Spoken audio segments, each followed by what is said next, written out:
احذروا يا جماهير ليونيل ميسي، فالمنتهي كريستيانو رونالدو قادم إليكم بقوة. المنتهي كريستيانو رونالدو في طريقه لتحقيق بطولة طبعا دوري الأمم الأوروبية للمرة الثانية في تاريخ في تاريخه.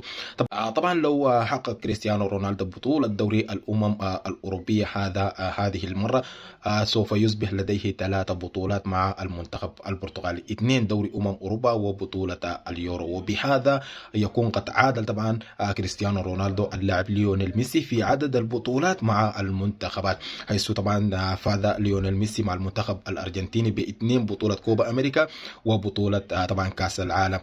فالحساب كيف إنه بطولة اليورو تعادل بطولة كأس العالم، وبطولتي دوري الأمم الأوروبية تعادل بطولتي طبعا الكوبا أمريكا. وبكده كريستيانو رونالدو سوف يصبح طبعا أفضل لاعب طبعا في تاريخ البرتغال، وأفضل لاعب في أعين طبعا الحمادنا. منتظرين أقول لكم أفضل لاعب في العالم وفي التاريخ يعني.